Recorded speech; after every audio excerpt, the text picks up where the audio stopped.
3, 4, 5, 6. 1, 2, 3, 4, 5, 6. I see the image on live choice. No ideas? أيوة.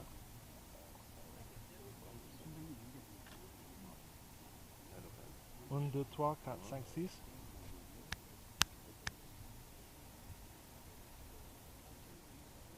هلا عندي TVM. And just take it's plugged in, yeah? Now, can you hear me? It's audio 1, input 2, 2. 3.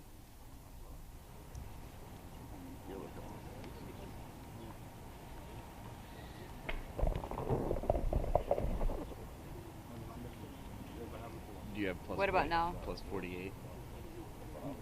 Phantom power. I need that on that mic. What about now? It's on input 2, just if that matters. Okay. Now? 1, 2, 3, 4, 5, 6. 1, 2, 3, 4, 5, 6. 1, 2, 3, 4, 5, 6. Now?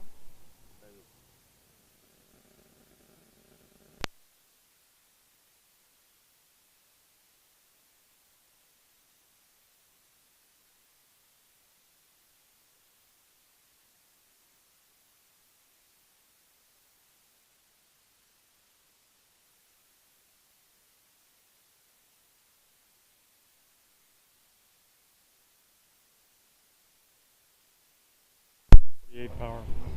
What about now? I try that. Now? Hello? Hello. احنا ايه بيطلع لايف ولا بيطلع توفيق لايف ولا محمد بيطلع لايف؟ Test. Okay, they're not going to be saying a lot, so it's going to be fine. I'm going to have it on my other camera.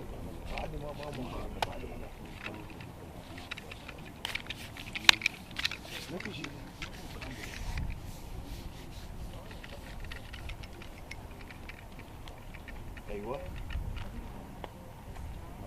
بالضبط جو بالضبط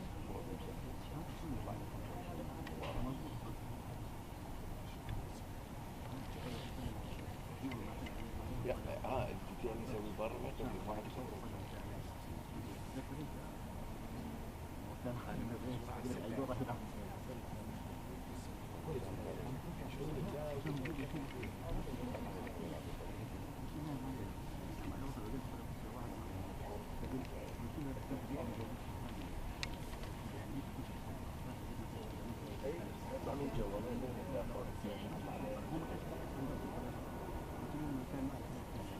حرجع انا في جو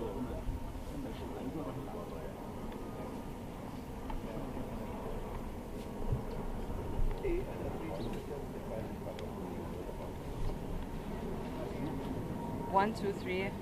1, 2, 3. Can you hear me? Right. Okay. Perfect. Alhamdulillah. صح ايه بس بتاخد اللايف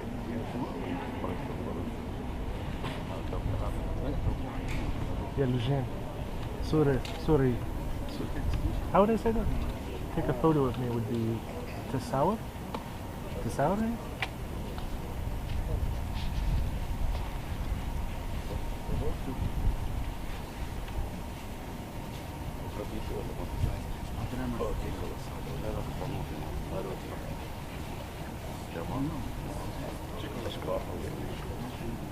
يلا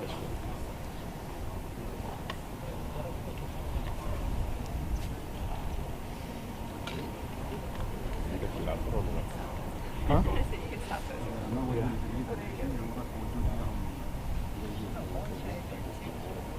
إلا ما نحضر الماتش.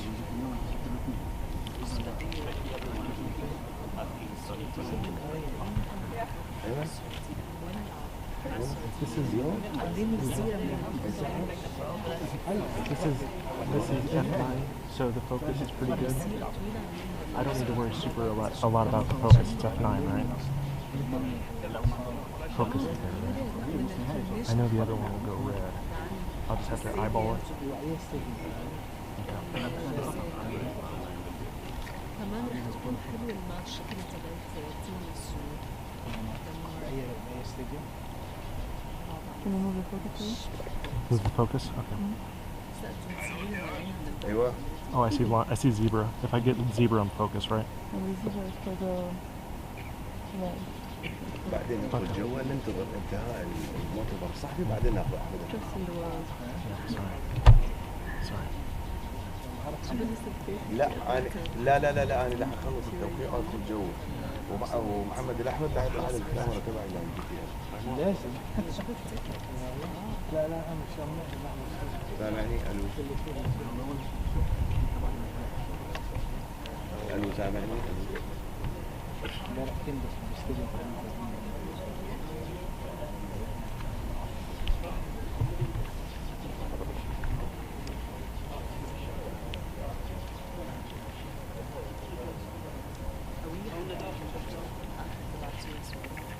مش أول مرة بالتوقع.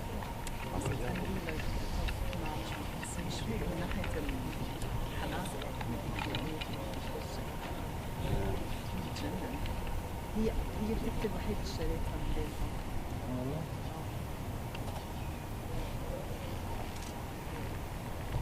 وين راح تعمل؟ ما بعرف جبت أنا الكاتيجوري اللي هي مش هايست شوي. هي ميت. الو أمريكان ولا؟ رقم اي طبعا عندي رقم موجود رقم القطري موجود اي موجود بارحة البوكينج بالليل مال محمد الاحمد عن الحصان الساعة 12 بالضبط 12.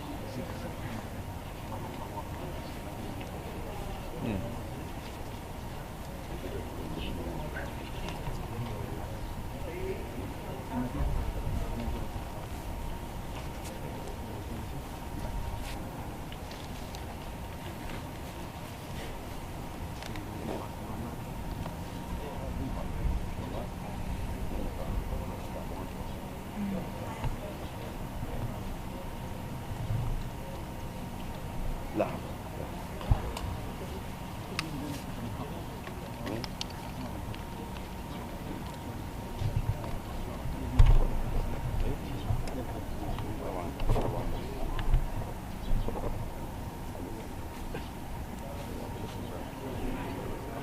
اثنين وخمسين 70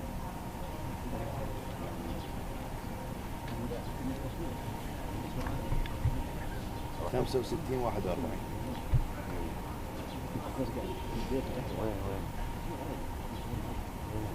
يلا تمام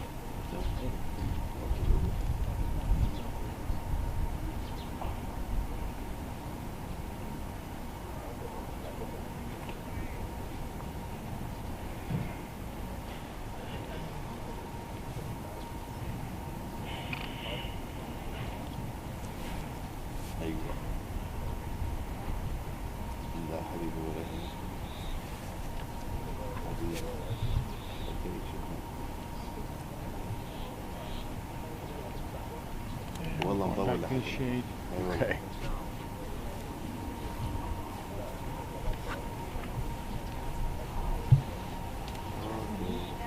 اوكي تمام ماشي.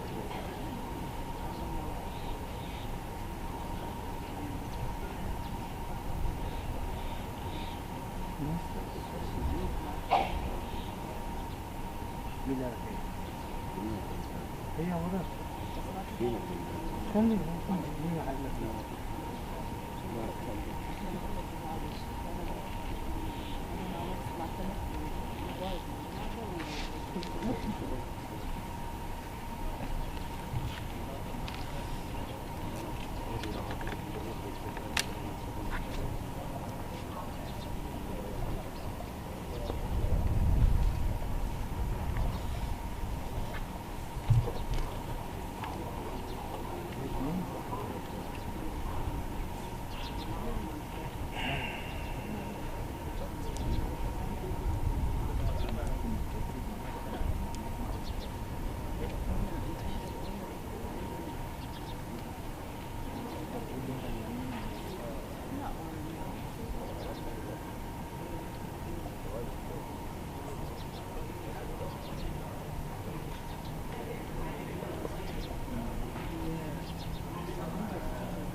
بعد انتهاء المؤتمر من جوا.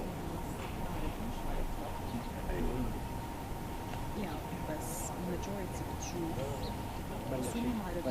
اوكي. أغلبهم بس كتير عندهم جوازات.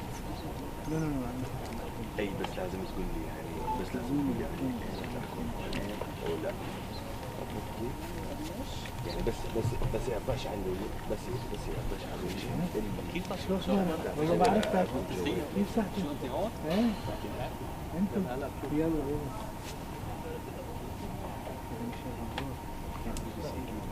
أو هلا والله بتعرف شيء عن شو صار اوكي. لا هو هذا ناتشرال. والله مش ايه ما في كلمات. بس not official. بس they didn't make it official. حتى Alexander Jackson prime minister. اوكي تمام. اوكي هي منك أنا حبيبي هلا. إنه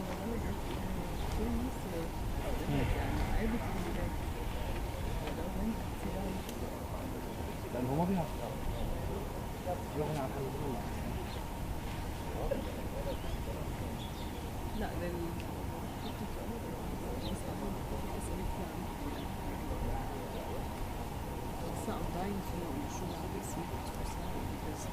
It went reported and then suddenly ما بعرف هي شركة غاز.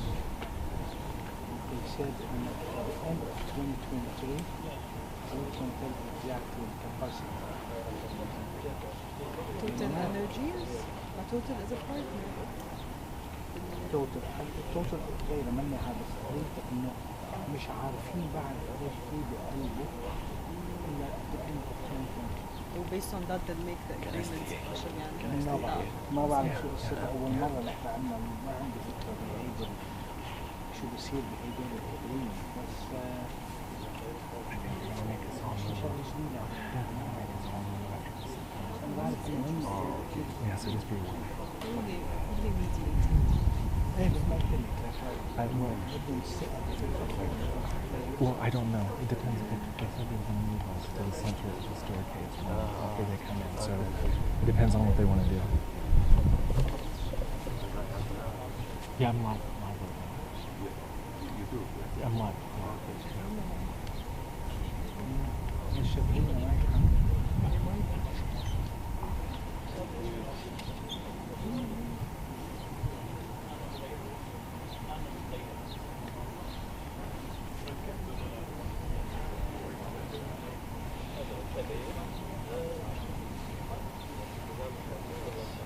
نطلب منك شغلة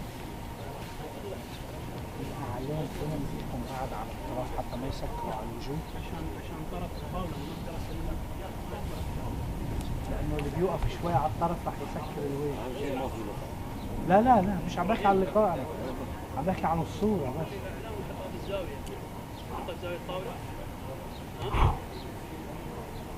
ايه هيك أحلى تفتح المجال أكثر.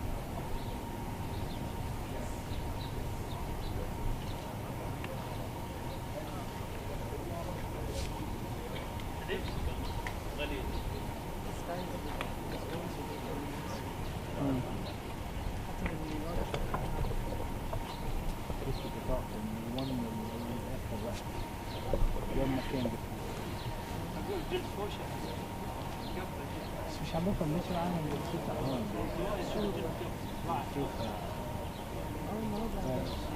يمكن لأنه they have to head to the stadium شيء after this. ليش ما فيك تفتح قبل لا إنه الوقفة طويلة عن البوابة الحامضة. They need everything as soon as possible. نيجي أسرع؟ طبعا. وين عندنا الجيل كمان؟ موجود على طول لما توصل عند البدع time zone you'll find it there. مكتوب immediately. دي مي. شو أخبار؟ ما في حد يصلح. ما عرفت أنا زمان هون والله إيه بالإنجلش كان جزيرة. والله زمان. وانت بعدك بتبقى تطلع عليك بس راحوا الشعراء اوكي احلى. مين ايه معي هون بس انا ما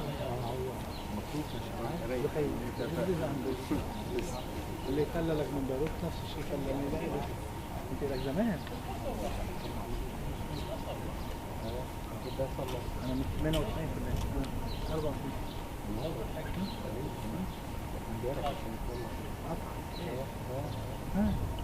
انت عم تزعل مني؟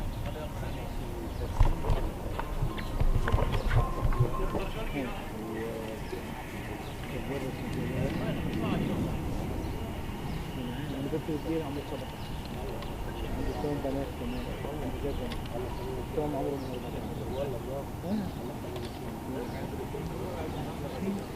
فإذا ما مش مبسوط ما أنا بنبسط شو ولا ما بكتب نحن هون بالميدل إيست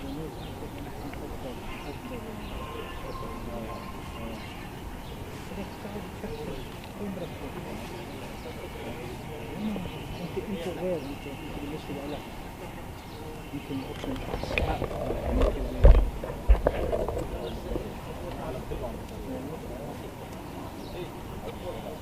هي نحن المشكله انا بعتبرها غلطه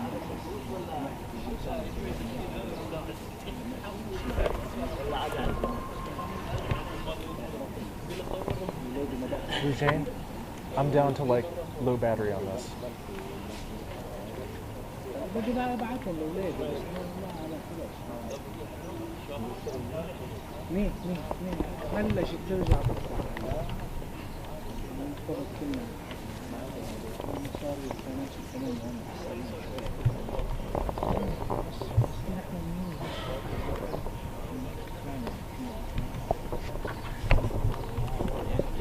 لو كانوا مسكرين اي حدث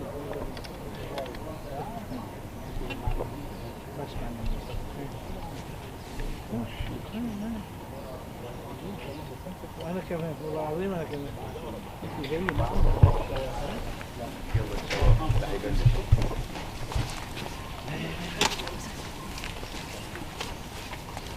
Right? No, please. Yeah, Please. يا شباب. Please.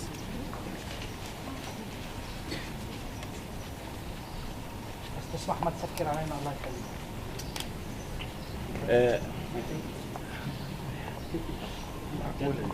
لا وهذول راح اديهم انا.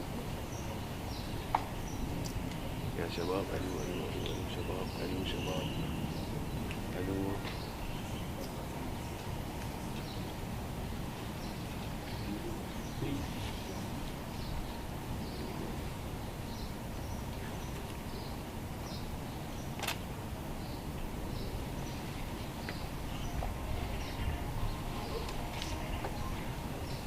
Eugene, do I have time to change the battery or no? Do I have time to change the battery or no? Yes?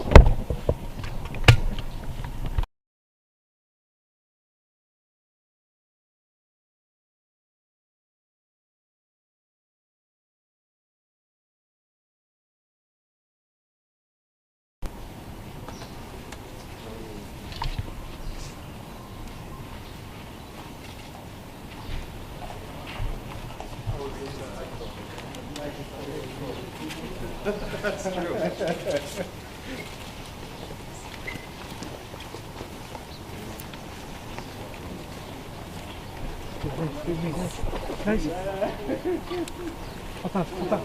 خطأ.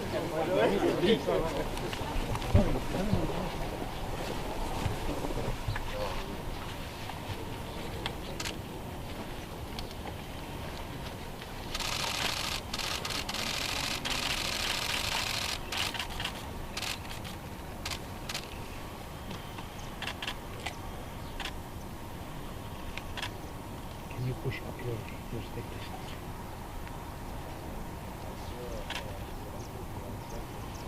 Oh yes. Actually, what he said to me was Nasser, president of PSP. I will send you the jersey. So it's up to you.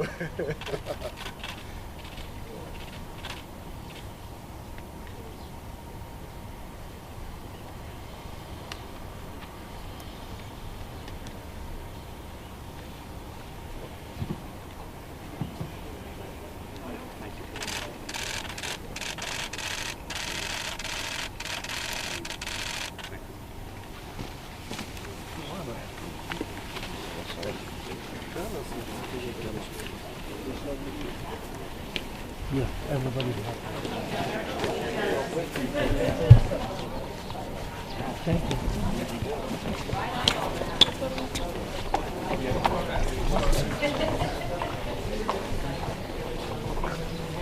Sorry.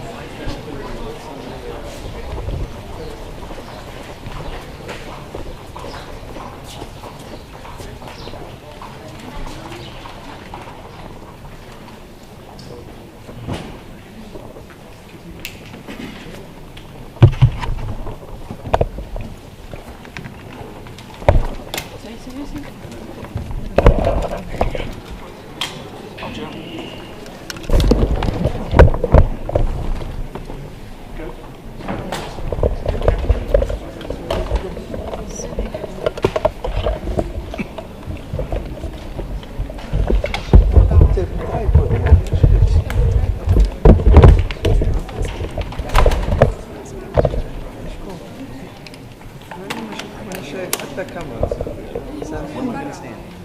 من برا يخلي الترايب خلينا الترايب قدام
Test.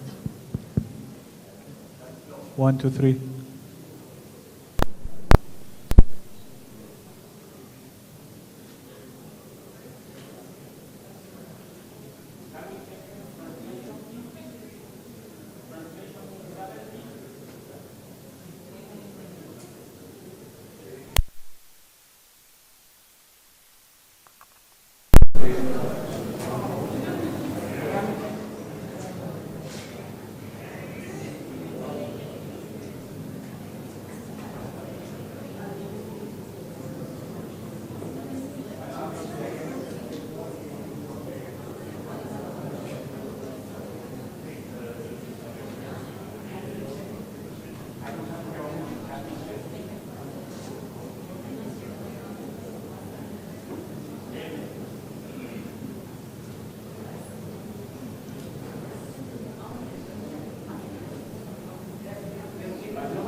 One, two, three.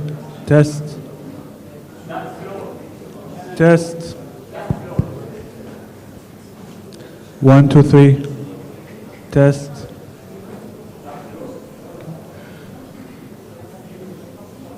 One, two. Do you hear me? Can you hear me well? Is it fine?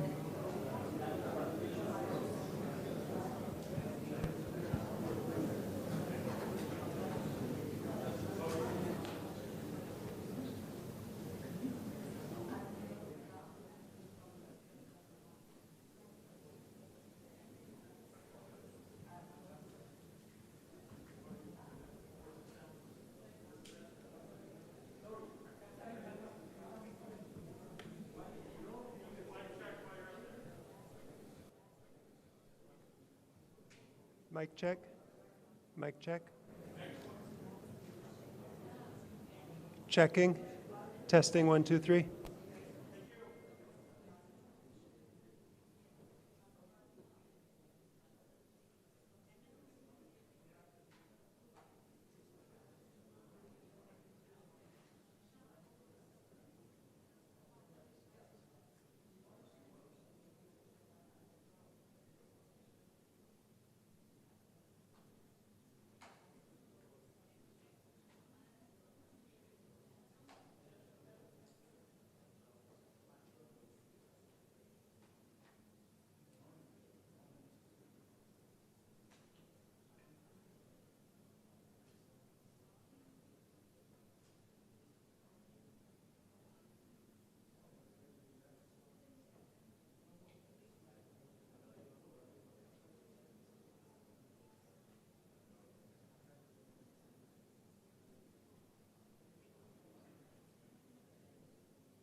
Сегодня у нас сразу два ярких события, значимых для отечественного судостроения и нашего ледокольного флота. Да, собственно говоря, для всей страны, потому что это решение двух очень важных комплексных задач. Причем не просто двух больших комплексных задач, а находящихся решаемых в рамках большого проекта. На новом универсальном атомном ледоколе «Урал» будет поднят государственный флаг России.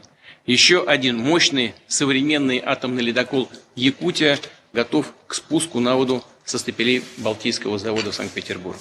Я от души вас поздравляю всех с этим событием. Искренне благодарю наших корабелов, атомщиков, конструкторов, рабочих, инженеров, всех специалистов, которые участвуют в создании этих высокотехнологичных, уникальных, без всякого привлечения.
بسم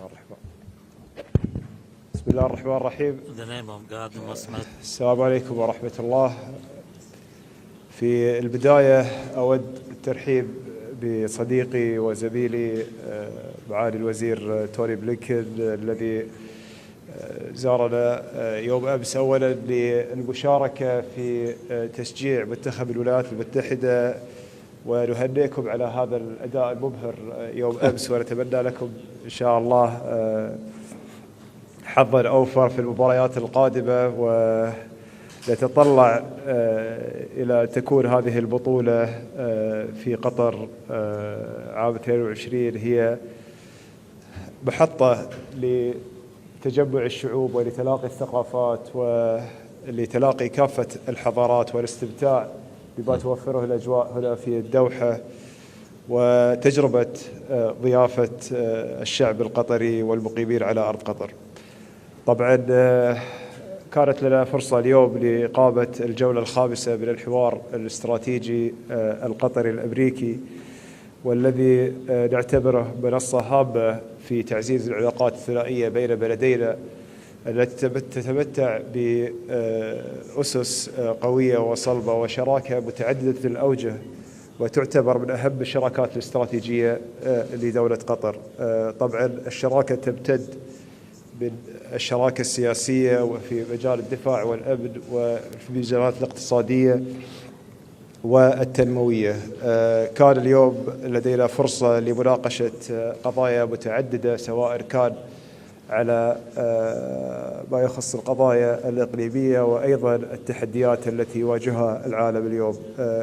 كان على أجندة اجتماعاتنا مناقشة تطورات طبعا الاتفاق النووي الإيراني، وأيضا التطورات في الساحة العراقية ولبنان وليبيا، وأيضا القضية الفلسطينية التي تعتبر القضية المركزية لدينا. كما ناقشنا أيضا الجهود المشتركة في أفغانستان. دولة قطر والولايات المتحدة تتوافق في وجهات النظر حيال هذه القضايا، ونتطلع للعمل سويا ما بين فرق العمل التي ستستأنف المحادثات بين المؤسسات المعنية في الدولتين. كما أيضا كان هناك فرصة لمناقشة كيفية الاستجابة للتحديات العالمية بشكل مشترك، وخصوصا تحديات الطاقة والأمن الغذائي والتحديات التنموية الأخرى التي تواجه عالمنا اليوم. نتطلع في دولة قطر دائما لتعزيز الشراكة مع الولايات المتحدة، ونتطلع لأن يكون هناك دائما حوار مفتوح وعلاقة مبنية على الثقة المتبادلة وعلى الشفافية فيما بين الدولتين. وأود أن أثمن في هذه المرحلة التعاون الذي أبدته الولايات المتحدة بمؤسساتها المختلفة لدعم إقامة بطولة كأس العالم، ونشكركم على كافة الجهود التي قام فيها خصوصا المؤسسات الأمنية ومؤسسات الأمن الفضائي في الولايات المتحدة للدعم الذي قدمته لدولة قطر في إقامة هذه البطولة. وهذا جزء من التعاون الذي يمتد ما وراء الشراكات المتعددة بين الدولتين. نتمنى لكم حظا موفقا مع الوزير لمنتخبكم في كأس العالم، ونتمنى أن نراك مرة أخرى ويكون منتخبكم أيضا متأهلا. طبعا كموقف سياسي يجب أن نشجع فقط منتخب دولة قطر، ونتمنى له التوفيق دائما، ولكن أيضا نتمنى التوفيق لمنتخبكم. شكرا.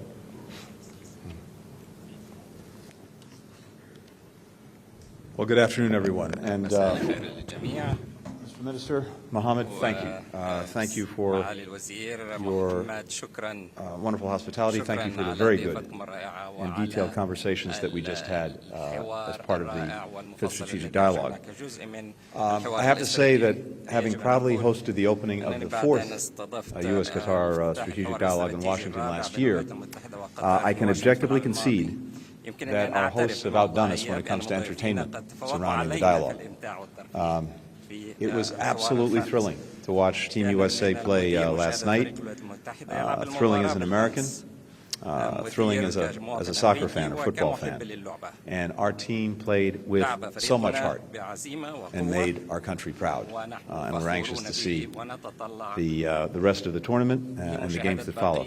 Now, I know that neither of us notched the win that we wanted in our first match.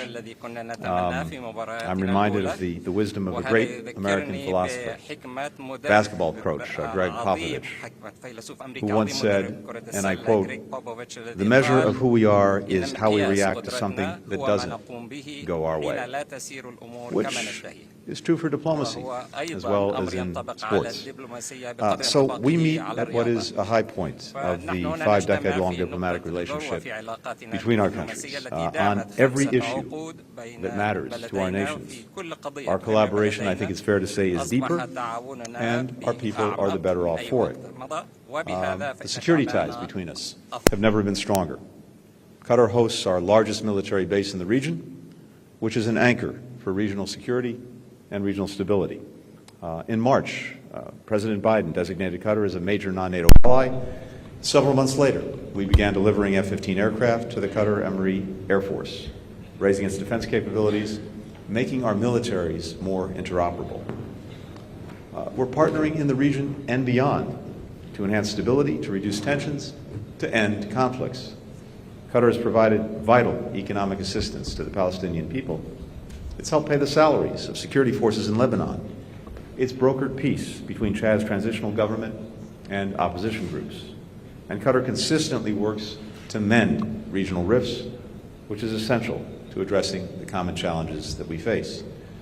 We're also deepening economic ties, from civil aviation to renewable energy. Qatari and American businesses, innovators, are creating new opportunities for people in both of our countries. We welcome the Emir's commitment to ramp up Qatar's production of liquefied natural gas.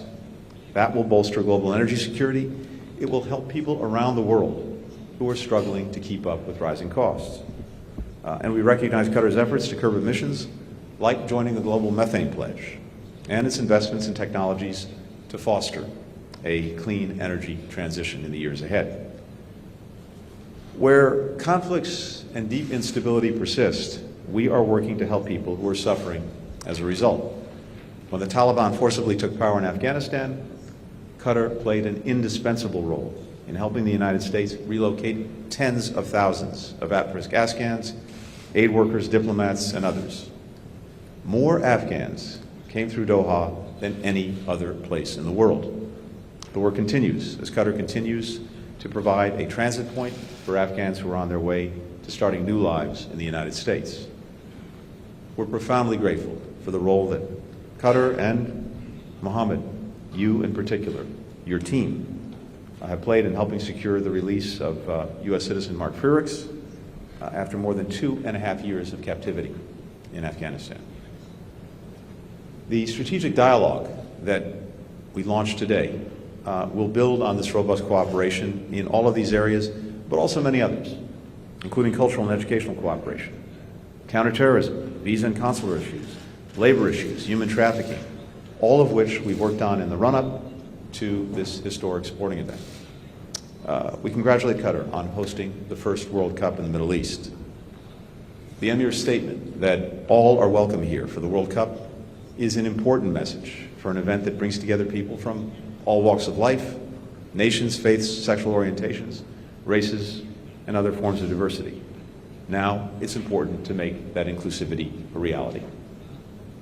We also applaud the historic step of opening direct flights between Tel Aviv and Doha for the duration of the World Cup, which shows the promise of expanding people-to-people ties and economic ties between countries. Now, a massive amount of work goes into hosting an event like this.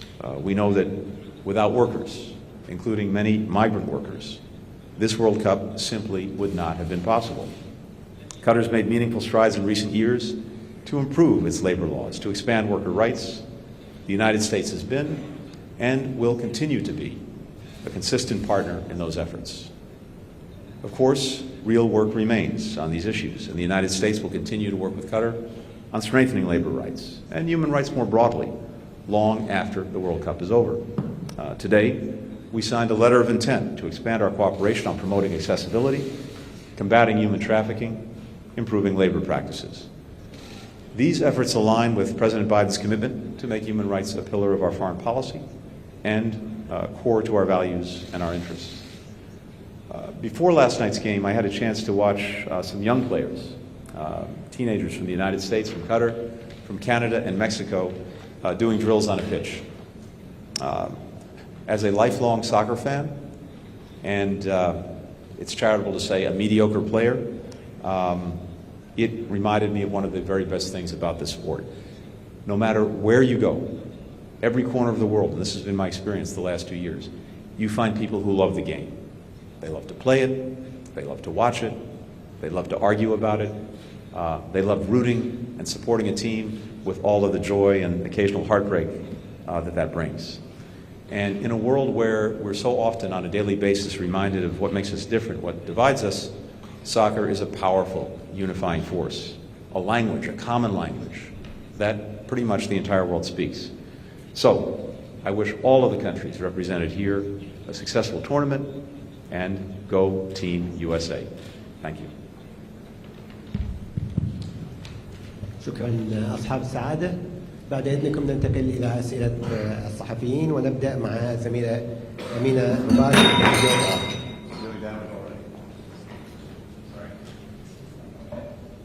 Go ahead, please.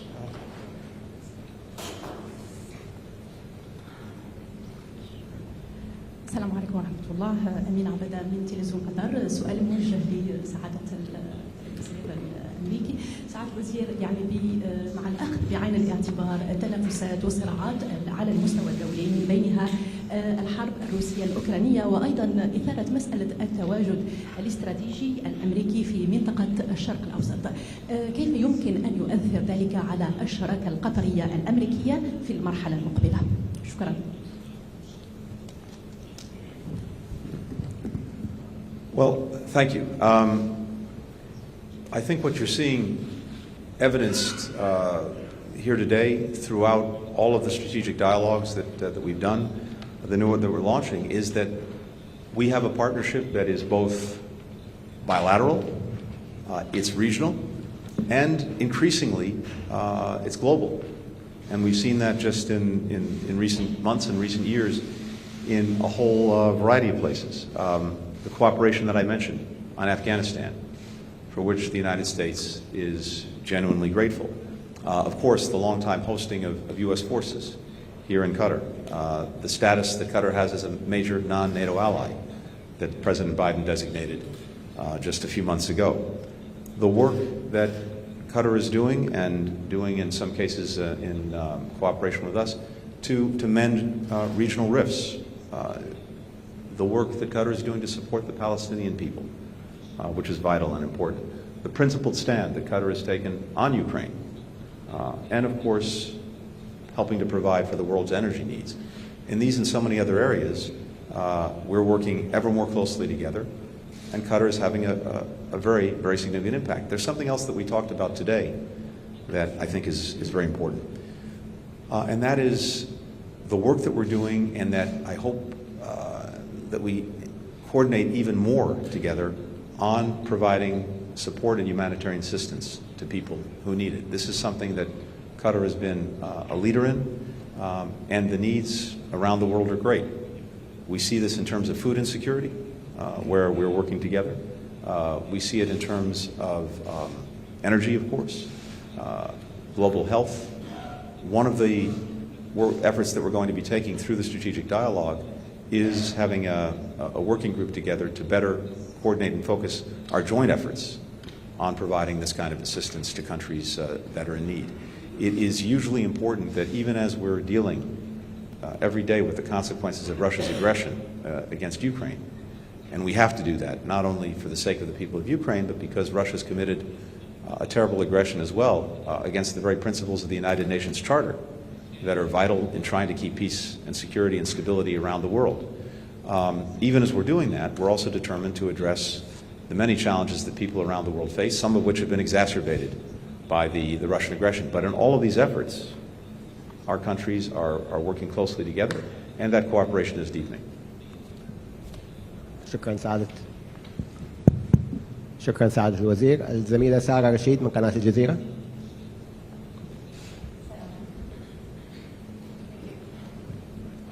السلام عليكم ورحمة الله. السؤال الأول لوزير الخارجية الأمريكي: بعد النجاح الأمني في تنظيم كأس العالم هنا في الدوحة بالتعاون مع دولة قطر، كيف سيساهم توقيع خطاب النوايا إيجابيا، وكيف ستكون آلية العمل المشترك بين البلدين؟ سؤالي الثاني للسيد نائب رئيس مجلس الوزراء القطري: من خلال متابعتكم مؤخرا للهجمة الإعلامية على دولة قطر، هل قلت هذه الهجمة بعد بداية بطولة كأس العالم؟ وأحب أيضا أن أعرف رأي وزير الخارجية الأمريكي في هذا الموضوع.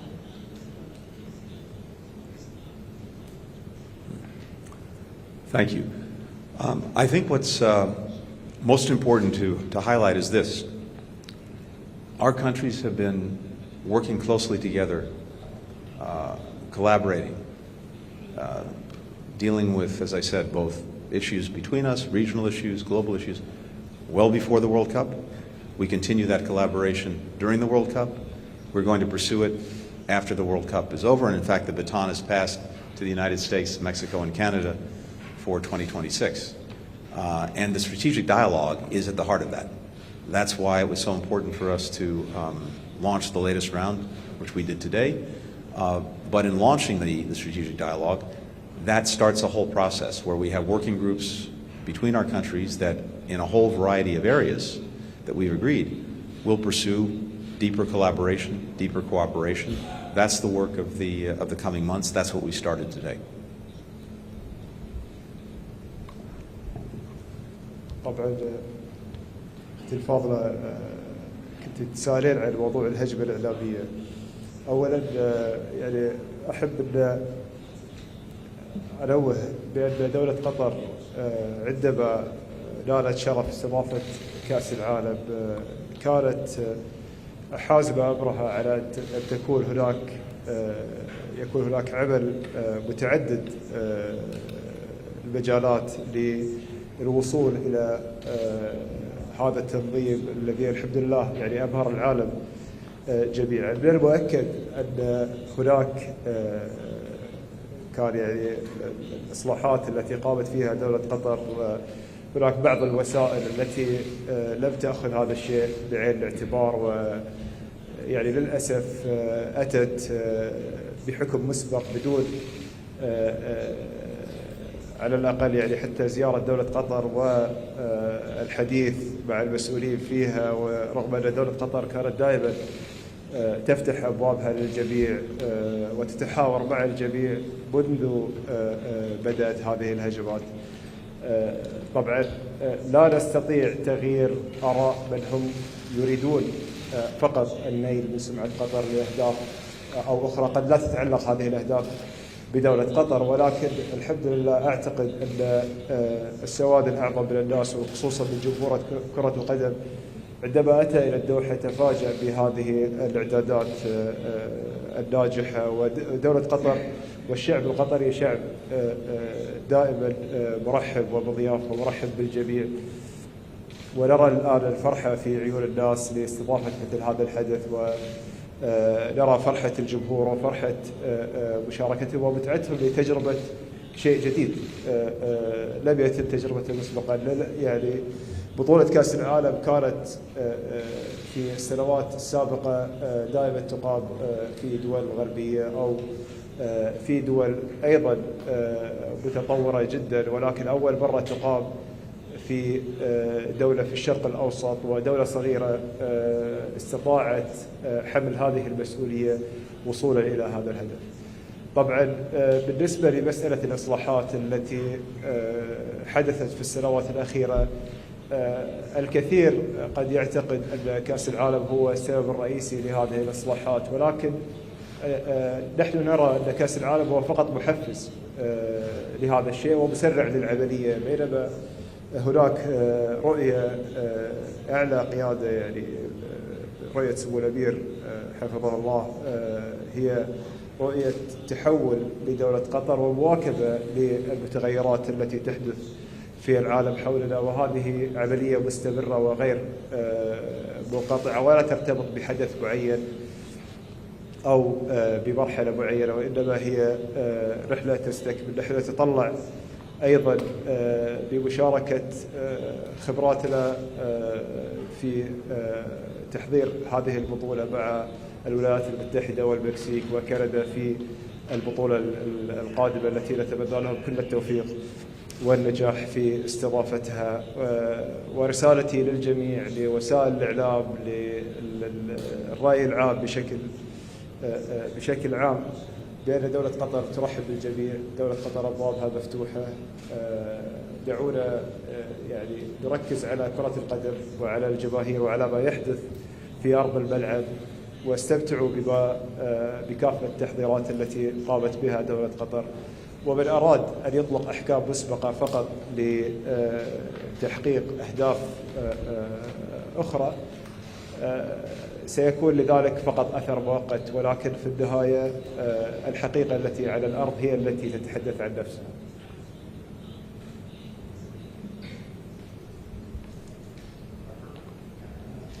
Our first question goes to Michelle Gandor. Thank you. Mr. Secretary, after resolving the immunity issue for Saudi Crown Prince in Washington, should we expect him in Washington soon? And also 2 weeks ago, President Biden said we are going to free Iran. What has the U.S. been doing in this regard? And do you have any comments on Iran announcement today that they have begun producing enriched uranium at 60% purity? And do you consider that JCPOA dead? معالي الوزير، موضوع حقوق الإنسان موضوع أساسي في الحوار الاستراتيجي بين البلدين. إلى أي مدى تشكل هذه المسألة نقطة خلاف مع الولايات المتحدة، وما هي الإصلاحات التي وعدتم بها؟ Thank you. With regard to MBS, there are no plans for him to travel to Washington. Let me say just more broadly on this question, the question of immunity. We received a request from a federal court that had litigation before it via the Justice Department to ascertain our opinion on his status. And we conveyed an opinion based on long-standing legal practice that, given his position as a head of state, head of government, or foreign minister, that he was, as a legal matter, entitled to immunity. This is a determination that we've made in dozens, hundreds of cases over the years, and in every case, we simply follow the law, and that's what we did. The opinion that we provided does not speak in any way to the merits of the case, nor the current status of the bilateral relationship. Our review of that relationship is ongoing. And again, I would note that this opinion was solicited by the court, and it has been our practice. In fact, I can't think of a case where we didn't, when asked by the court, provide an opinion. As to Iran, I can't confirm any reports about their activities. It's something that we're looking at very carefully and very closely.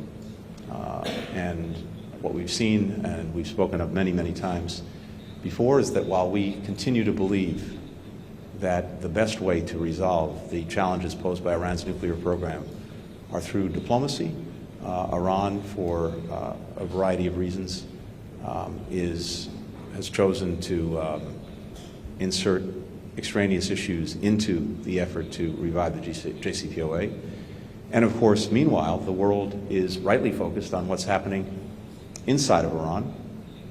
The protests that have arisen since the killing of Mahsa Amini are something that have galvanized the world, and that is where the focus is.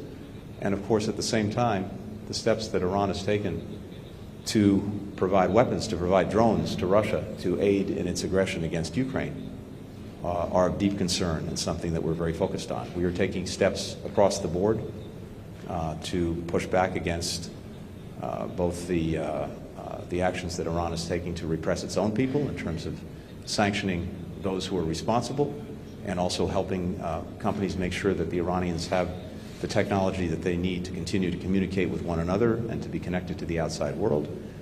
We're also sanctioning entities that are involved in the provision of weapons like drones and looking at whatever means are possible to help the Ukrainians defend against the use of these weapons. And as we said all along, even as we've been engaged in diplomacy to try to see if we could get a mutual return to compliance with the JCPOA, we continue to exert pressure on Iran for steps that it's taking to strengthen its nuclear program in contravention of the JCPOA itself, as well as the steps that it's taking in other areas that pose significant challenges, concerns to people around the world. بالنسبة لسؤالك أخي الفاضل بخصوص مسألة حقوق الإنسان وما تم تناوله في الحوار الاستراتيجي، أولا نحن نقدر ونثمن شراكتنا مع الولايات المتحدة والتعاون في ما بين المؤسسات الحكومية المختلفة في دولة قطر والولايات المتحدة، سواء كان في مجال حقوق الإنسان أو في المجالات الأخرى. ولكن كما ذكرت في السابق، مسألة حقوق الإنسان في دولة قطر هي مسؤولية من الدولة تجاه الشعب القطري وتجاه كل من يعيش على أرض قطر. ودولة قطر كانت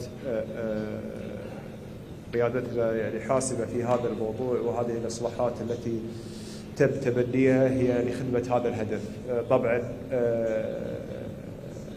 لا يوجد هناك، هي المسألة ليست مسألة تعهدات من الدولة لدول أخرى، وكما ذكرت نثمن الحوار والشراكة مع الولايات المتحدة، ولكن هناك برنامج عمل يتم العمل من خلاله بيننا وبين الولايات المتحدة، سواء كان لبناء القدرات بين المؤسسات المختلفة ومؤسسات إنفاذ القانون والتعلم والاستفادة من الخبرة التي توجد في الولايات المتحدة. هناك نقاط نتفق عليها وهناك نقاط نختلف عليها، لأن هذه المسائل عادة تكون وفقا لما يتناسب مع المجتمع الذي تطبق فيه. ونحن في دولة قطر كما ذكرت المسألة هي تختص بواجب ومسؤولية الحكومة تجاه شعبها وتجاه توفير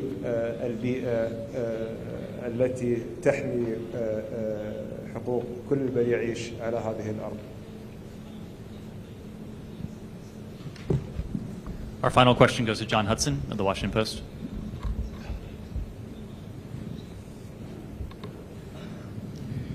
Thanks very much. Mr. Secretary, fairly or unfairly, some people have called this the most politicized World Cup in history, due much in part to migrant labor and LGBT issues. As a longtime soccer fan over decades, do you agree with that historical assessment of Qatar's place among World Cups? Did that give you any pause about making this trip? Separately, what do you think of FIFA's armband edict, which is discouraging a pro-tolerance message? Minister Al-Thani, it was not long ago that your country was subject to an unprecedented blockade by GCC countries, and the U.S. government, under a different administration, was largely silent about that act of economic aggression. Was that experience of isolation what propelled Qatar to deepen its relationship with the current administration on so many fronts that have been discussed, whether it be Ukraine or Afghanistan or any other issue? John, thank you. First, here in Qatar, as we've noted, we've launched the 5th edition of our strategic dialogue. That is work that started well before the World Cup. It's continuing during the World Cup, and it will continue after the World Cup. And in that, as we've discussed, we are working on the broad array of issues that join our countries together, as well as working through areas where we have some differences. It also happens that the World Cup is on right now, and I make no bones about having the pleasure to actually come and cheer on Team USA in its opening match, something I was really both proud to do as an American, and yes, pleased to do as a longtime soccer fan and player. But the main point is this: the work that we're doing is something that precedes this World Cup, continues during it, will continue after it. We've already talked about the many areas in which the United States and Qatar are working very closely together through the strategic dialogue to deepen cooperation, to deepen coordination. And as I've also said, human rights is one of the key pillars of our foreign policy, whether it's here in the region or, for that matter, all around the world. We've been talking about human rights, labor rights, trafficking in persons with our colleagues from Qatar for a long time, and that too is a conversation that continued today and will continue when the spotlight of the World Cup moves on. We've documented real progress. We've documented ongoing challenges, including in our annual reports. And I'd refer you, for example, to the Trafficking in Persons report that we recently put out. We appreciate the work that Qatar has done to improve labor practices, including efforts to investigate, to prosecute, to convict traffickers, staffing the specialized trafficking police unit. In 2021, under the U.S.-Qatar anti-trafficking MOU and the labor MOU that we signed, we implemented joint initiatives, and you heard the minister refer to these as well, to help Qatar build capacity, to develop the technical expertise, to raise awareness, to promote the rights of migrant workers. We're doing this through technical exchanges, we're doing it through sharing of different practices, and we're helping to actually see reforms implemented. That is critical. One of the things that I mentioned earlier is our hope and expectation that some of the progress that's been made continues and expands after the World Cup is over. I also want to commend Qatar for reopening the humanitarian care house. That will help protect and assist victims of trafficking. But as I noted, there is still considerable work to be done. It's exactly why it's so important that we have these sessions, we have these discussions, so that we could take advantage of having the strategic dialogue while the World Cup was going on, all to the better. As I said, Qatar has the spotlight on it now. You've heard the minister talk about that. But much more important is what happens when the spotlight moves on. And what I can tell you will happen is our work together to continue to address challenges with regard to rights, to labor practices, to trafficking. When it comes to the armband question, look, as I said earlier, one of the most powerful things about football, about soccer, is its potential to bring the world together. Quite literally, as it's together here in Qatar, but also figuratively, in terms of just bringing human beings together and rediscovering everything that they have in common, and how that really does fundamentally outweigh the differences that we deal with every day. That's the power of sport. That's the power of what we see going on. And the message that we heard from the Emir is hugely important, that all are welcome. And of course, it's important to make that meaningful, to put that into practice. It's always concerning from my perspective when we see any restrictions on freedom of expression. It's especially so when the expression is for diversity and for inclusion. And in my judgment, at least, no one on a football pitch should be forced to choose between supporting these values and playing for their team. Well, thank you. Regarding actually the crisis in 2017 and the U.S. response,